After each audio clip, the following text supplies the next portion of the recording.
बिस्मिल्लाहिर्रहमानिर्रहीम। अस्सलाम वालेकुम स्टूडेंट्स, मैं हूं हसान फरीद, आपका फिजिक्स टीचर।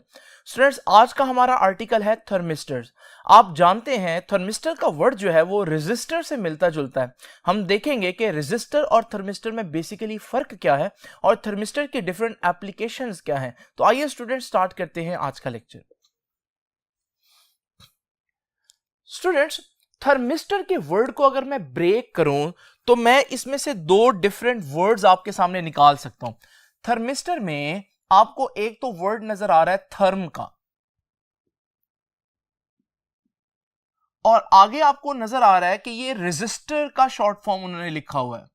तो बेसिकली मैं कह सकता हूं थर्मिस्टर के अंदर दो वर्ड्स हैं, थर्म और रेजिस्टर। देखिए, रेजिस्टर तो आप लोगों को मालूम है कि जो भी चीज करंट के फ्लो को रोकती है, रेजिस्टेंस देती है, उस चीज को हम रेजिस्टर कहते हैं। यानी कि इसकी कुछ ना कुछ रेजिस्टेंस तो है, लेकिन साथ साथ थर्म का वर्ड जो है वो ये बता रहा है कि थर्म यूज होता है हीट टेम्परेचर के लिए। तो अगर हमारे पास एक ऐसा रेजिस्टर हो जिसकी रेजिस्टेंस फिक्स ना हो, बल्कि उसकी रेजिस्टेंस हीट यानी कि टेम्परेचर वगैरह से अफेक्ट होती हो, तो फिर हम कहते हैं कि ये एक थर्म रेजिस्टर यानी कि थर्मिस्टर है। तो यानी कि मैं यहां से कह सकता हूं कि अगर हमारे पास एक ऐसा रेजिस्टर हो जो टेम्परेचर चेंज होने से अपनी रेजिस्टेंस चेंज कर ले, या दूसरे अल्फाज में उसकी रेजिस्टेंस जो है वो टेम्परेचर पर डिपेंड करती हो, जैसे जैसे टेम्परेचर चेंज होगा उसकी रेजिस्टेंस चेंज होगी, ऐसी रेजिस्टर को हम थर्मिस्टर कहते हैं। आसान अल्फाज में मैं यहां पर इसको डिफाइन यूं कर सकता हूं that what is thermistor? It is a heat sensitive resistor। Heat sensitive या टेम्परेचर सेंसिटिव, यानी कि हमारे पास टेम्परेचर चेंज होने से उसकी रेजिस्टेंस चेंज हो जाएगी। स्टूडेंट्स, आपको मालूम है कुछ चीजें दिखने में डिफरेंट होती हैं लेकिन उनके सिंबल डिफरेंट होते हैं। जैसे फॉर एग्जांपल हम लोगों ने देखा कि हमारे पास जब रियलिटी में कैपेसिटर देखे तो कैपेसिटर इस तरह से दिखता है, लेकिन उसका सिंबल जब हम देते हैं वो कुछ इस तरह से। इसी तरह से रेजिस्टर रियलिटी में इस तरह से दिखते हैं, लेकिन जब हम रेजिस्टर्स का सिंबल देते हैं तो हम इस तरह से देते हैं। तो बिल्कुल इसी तरह से थर्मिस्टर जो है वो रियलिटी में तो कुछ इस तरह से नजर आता है, लेकिन जब हम इसको सिंबल देंगे तो वो कैसे देंगे? बुक ने ये सिंबल नहीं दिया, लेकिन मैं आपको बता देता हूं।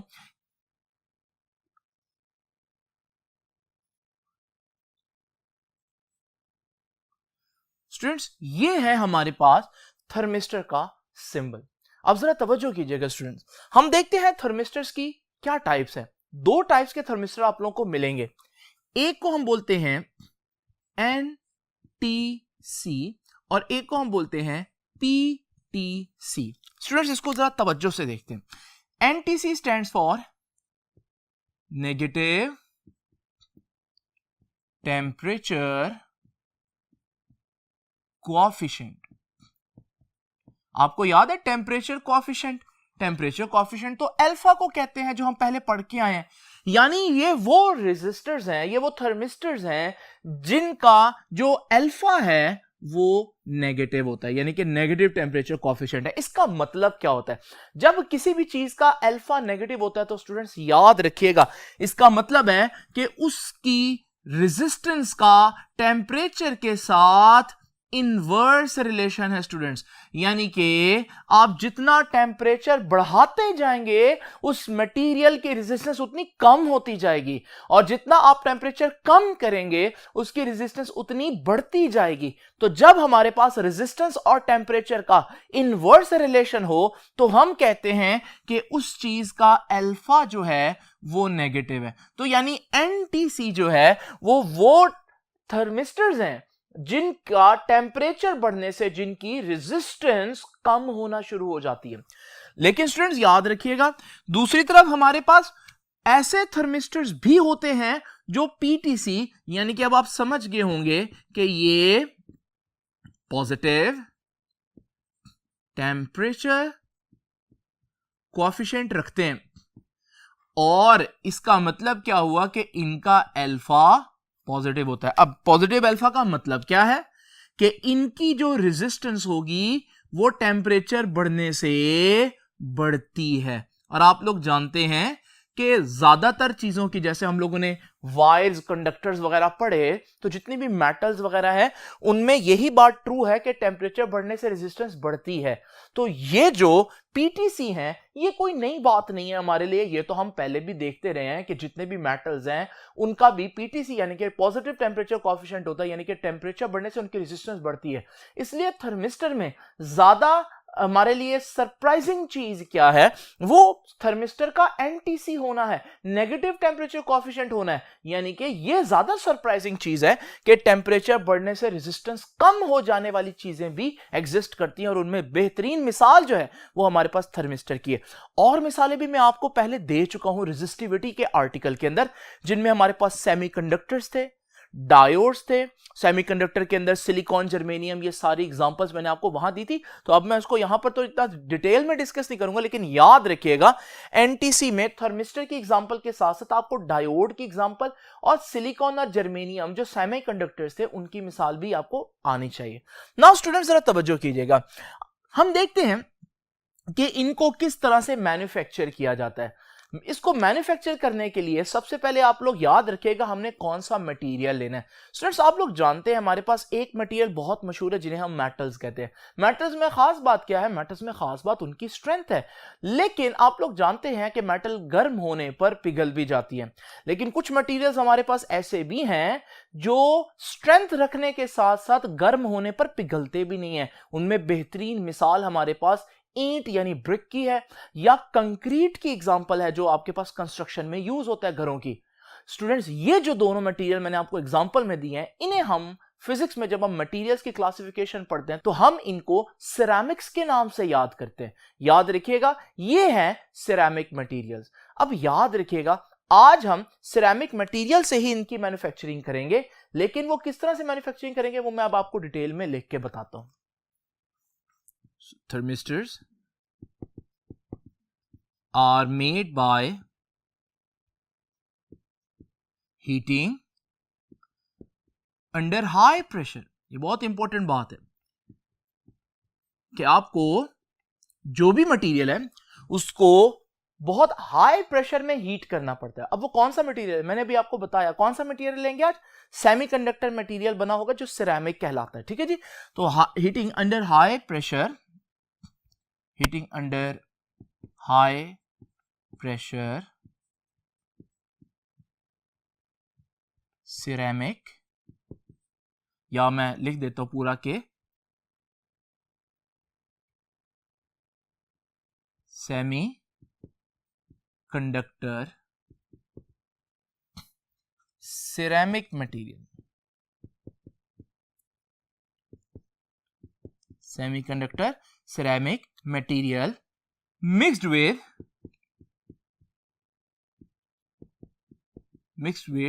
metals like nickel, cobalt, copper, iron etc। तो याद रखिएगा बेसिक मटेरियल हमारा क्या होगा, सेमीकंडक्टर सिरेमिक मटेरियल होगा, लेकिन उसमें कुछ डिजायर्ड प्रॉपर्टीज, अपनी मर्जी की प्रॉपर्टीज लेने के लिए हम ये मेटल्स जो है निकल, कोबाल्ट और कॉपर, आयरन वगैरह जो है ये भी ऐड करते हैं। नाउ स्टूडेंट्स जब हम ये सब कुछ कर लेंगे तो हमारे पास थर्मिस्टर्स जो हैं वो 3 डिफरेंट शेप्स में आपको नजर आएंगे। वो शेप्स मैं आपके सामने बना देता हूं। एक शेप को हम कहते हैं बीड्स, रॉड्स एंड वॉशर्स। ये बड़ी इंपॉर्टेंट एमसीक्यू भी है, शॉर्ट क्वेश्चन भी, वो आपसे पूछ सकता है कि हमारे पास कितनी टाइप्स के जो हमारे पास थर्मिस्टर्स हैं वो होते हैं। तो याद रखिएगा थर्मिस्टर जो है वो 3 डिफरेंट शेप्स के होते हैं, बीड्स, रॉड्स एंड वॉशर्स। अब जो बीड्स वाला थर्मिस्टर है वो कुछ इस तरह से नजर आता है, और ये आपकी बुक ने यहां पर बनाया भी है। इसी तरह से जो रॉड्स की शेप का थर्मिस्टर होता है वो कुछ इस तरह से नजर आता है, और ये भी आपकी बुक ने यहां पर बनाया है। और इसी तरह से जो वॉशर शेप में जो थर्मिस्टर होता है वो रियलिटी में कुछ इस तरह से नजर आता है, और आपकी बुक ने इसको यहां पर एज इट इज दिखाया भी है। तो स्टूडेंट्स याद रखिएगा, ये हमारे पास 3 शेप्स हैं। याद रखिएगा एक और चौथी शेप है जो एक्चुअली बहुत ज्यादा कॉमन है लेकिन आपकी बुक ने नहीं बनाई, वो है हमारे पास डिस्क शेप का थर्मिस्टर, और वो कुछ इस तरह से नजर आता है। नाउ स्टूडेंट्स ये तो हो गई इनकी शेप्स के बारे में थोड़ी सी डिस्कशन। अब हम देखेंगे कि हमारे पास क्या यूजेस हैं इस थर्मिस्टर्स के। याद रखिएगा, सबसे पहले तो याद रखिएगा इसका पहला यूज क्या है। दे आर यूज्ड टू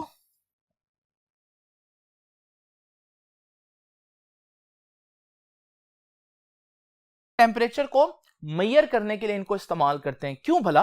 क्योंकि हम जानते हैं इनकी रेजिस्टेंस टेम्परेचर पर डिपेंड करती है। तो हम क्या करेंगे, हम जहां पर टेम्परेचर मेजर करना होगा वहां थर्मिस्टर लगाएंगे। जब टेम्परेचर चेंज होगा तो थर्मिस्टर की रेजिस्टेंस भी चेंज होगी, और जब थर्मिस्टर की रेजिस्टेंस चेंज होगी तो हम वो रेजिस्टेंस देखकर अंदाजा लगा लेंगे कि वहां टेम्परेचर कितना होगा। तो students they are used to measure temperature. लेकिन यहां एक इजाफी बात बुक आपकी कहती है, और वो क्या है? वो ये है कि हमारे पास thermistors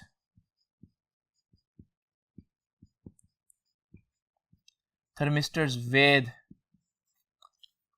high negative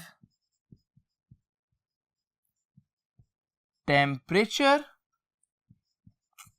coefficient। Temperature coefficient क्या जी? वो जी अल्फा को हम बोलते हैं टेम्परेचर कोएफिशिएंट, यहां भी मैंने आपको बताया। तो thermistors with high negative temperature coefficient are suitable for measuring low temperature near 10 Kelvin. देखिए 10 केल्विन बहुत कम टेम्परेचर बनता है, ये बनता है तकरीबन -263 डिग्री सेंटीग्रेड। इतना कम टेम्परेचर भी आप मेजर कर सकते हैं। आम थर्मोमीटर वगैरह मेजर नहीं कर सकते क्योंकि -263 पर आकर जो भी थर्मोमीटर के अंदर लिक्विड होता है वो फ्रीज हो चुका होता है। तो आम थर्मोमीटर काम नहीं करते जिस टेम्परेचर पर, उस टेम्परेचर पर भी थर्मिस्टर जो है वो काम करता है। लेकिन क्या हर थर्मिस्टर? नहीं स्टूडेंट्स, इसको गौर से देखिए। Thermistors with high negative temperature coefficient, जिनका अल्फा जो है वो बहुत हाई हो, अल्फा की वैल्यू बहुत ज्यादा हो। स्टूडेंट्स अल्फा क्या बताता है? ये आर्टिकल मैं पहले बता चुका हूं। अल्फा बताता है फ्लक्चुएशन इन रेजिस्टेंस। आसान अल्फाज में अल्फा बताता है रेजिस्टेंस कितनी आसानी से चेंज होगी। जब मैं कहता हूं किसी चीज का अल्फा ज्यादा है, यानी कि यहां मैं कह रहा हूं हाई अल्फा है, इसका क्या मतलब है? इसका मतलब यह है कि उसकी रेजिस्टेंस थोड़े से टेम्परेचर चेंज होने पर भी अच्छी खासी चेंज हो जाती है। जब वो थोड़े से टेम्परेचर पर अच्छी खासी चेंज हो जाए तो उसको मेजर करना हमारे लिए आसान होता है। हम थोड़े से थोड़ा टेम्परेचर चेंज भी मेजर कर सकते हैं। तो अगर मेरे पास अल्फा की वैल्यू बहुत ज्यादा हो, जस्ट इमेजिन करें ये मेरे पास एक थर्मिस्टर मौजूद है और इसके अल्फा की वैल्यू बहुत ज्यादा है, तो स्टूडेंट्स ये थोड़ी सी हीट मिलने पर भी अपनी वैल्यू बहुत चेंज कर लेगा, इतनी चेंज कर लेगा कि हम उसको मेजर कर सकेंगे और हम थोड़ा थोड़ा टेम्परेचर चेंज जो है, स्मॉल टेम्परेचर चेंज जो है वो भी मेजर कर सकेंगे। तो स्टूडेंट्स ये इतना सेंसिटिव है, तो जब मैं इसको हाथ लगाता हूं तो मेरे हाथ की हीट या टेम्परेचर जो है वो इनफ है इसकी रेजिस्टेंस को इतना चेंज करने के लिए कि मेरा डिटेक्टर उसको मेजर कर रहा है, तो मैं बता सकूंगा टेम्परेचर कितना चेंज है। तो स्टूडेंट्स याद रखिएगा, जितना अल्फा हाई होगा, हाई होने से उतना वो सेंसिटिव इंस्ट्रूमेंट बन जाएगा, छोटी छोटी चेंजेस भी मेजर कर सकेगा। देखें 10 केल्विन के करीब ये मेजर कर सकता है। नाउ स्टूडेंट्स एक और इंपॉर्टेंट बात देखें, एक होता है मेजरिंग डिवाइस, एक होती है सेंसिंग डिवाइस। ये दो डिफरेंट बातें हैं।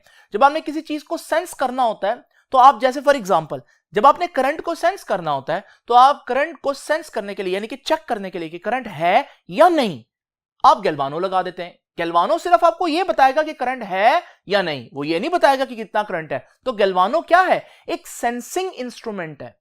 लेकिन स्टूडेंट जब आपने करंट मेजर करना हो कि करंट कितना है, तो फिर आप एम मीटर लगाते हैं। एम मीटर आपको बताता है कि करंट कितना है। तो इसका मतलब ammeter is a measuring instrument, galvanometer is a sensing instrument, जबकि ammeter is a measuring instrument. तो आपने देखा कि ये टेम्परेचर मेजर तो कर सकता है, वो मैंने ऊपर लिखा, लेकिन ये मेजर के साथ साथ टेम्परेचर सेंसर भी है। It can be used as heat sensor, temperature sensor, दोनों बातें दुरुस्त है। अच्छा, मैं इसको आसान तरीके से समझाता हूं। स्टूडेंट जरा इमेजिन करें कि मेरे पास एक 12 वोल्ट की बैटरी है, मैं एक 12 वोल्ट की बैटरी के साथ एक अलार्म जो है वो अटैच कर देता हूं। आपको मालूम है जैसे ही सर्किट कंप्लीट होगा तो चार्जेस का फ्लो जो है वो शुरू हो जाएगा, करंट बहना शुरू हो जाएगा और ये अलार्म जो है ये बजना शुरू हो जाएगा। लेकिन स्टूडेंट जरा तवज्जो कीजिए, मैं अगर यहां पर एक थर्मिस्टर लगा दूं तो आप जानते हैं थर्मिस्टर की बहुत ज्यादा रेजिस्टेंस होती है, तो वो फौरन ही करंट को कम कर देगा। अब करंट इतना नहीं होगा तो हमारे पास करंट के कम होने की वजह से अब ये अलार्म लगा तो होगा लेकिन ये अलार्म बज नहीं रहा होगा। स्टूडेंट जरा इमेजिन करें, अगर ये थर्मिस्टर जो मैंने लगाया ये एनटीसी हो, यानी कि नेगेटिव टेम्परेचर कोएफिशिएंट रखता हो, इस सूरत में आप लोग जानते हैं जब टेम्परेचर बढ़ेगा तो इसकी रेजिस्टेंस कम होती है क्योंकि ये एनटीसी है।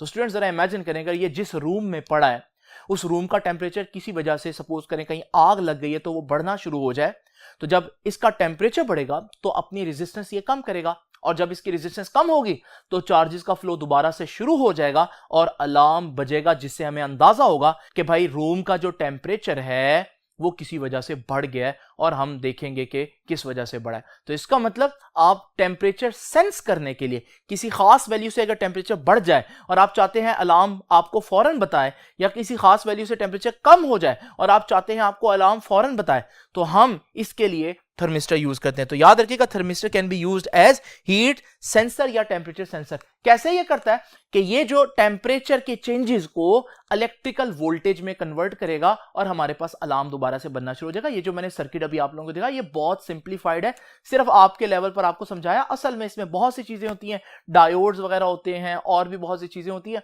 लेकिन सिर्फ मकसद बताने के लिए मैंने आपको एक सिंपल सी चीज दिखाई है स्टूडेंट्स। तो याद रखिएगा थर्मिस्टर हीट सेंसर है ना, तो ये क्या करता है, ये टेम्परेचर के चेंज होने से, चेंजेस इन टेम्परेचर को कन्वर्ट करता है किसमें जी, इलेक्ट्रिकल वोल्टेजेस में कन्वर्ट करता है। नाउ स्टूडेंट्स जरा तवज्जो कीजिए, याद रखिएगा आप लोगों ने देखा भी होगा माइक्रोवेव ओवन के ऊपर भी आपको टेम्परेचर बताने वाला एक स्केल होता है, इसके अंदर भी बेसिकली थर्मिस्टर ही लगाया होता है। तो माइक्रोवेव ओवन का जो टेम्परेचर होता है वो भी थर्मिस्टर्स के जरिए ही फाइंड आउट किया जाता है। इसी तरह से स्टूडेंट्स आपके बहुत से इलेक्ट्रॉनिक बोर्ड, जैसे आपके कंप्यूटर का जो प्रोसेसर होता है या कंप्यूटर का जो मदरबोर्ड होता है उसमें भी थर्मिस्टर्स लगे होते हैं। वो थर्मिस्टर्स का काम भी टेम्परेचर को कंट्रोल करना होता है, क्योंकि गर्मी में समटाइम्स टेम्परेचर बहुत ज्यादा बढ़ जाने की वजह से करंट का जो फ्लो है वो डिस्टर्ब हो जाता है। तो थर्मिस्टर्स जो है वो अपनी रेजिस्टेंस कम करके, क्योंकि टेम्परेचर बढ़ने से इनकी रेजिस्टेंस कम हो जाती है, ये उस चीज को दोबारा से करेक्ट कर लेते हैं। तो स्टूडेंट्स ये थे थर्मिस्टर्स और उनके कुछ यूजेस। आई होप कि ये लेक्चर आपको समझ में आया होगा। आपसे अब इंशाल्लाह मुलाकात होगी नेक्स्ट लेक्चर में, तब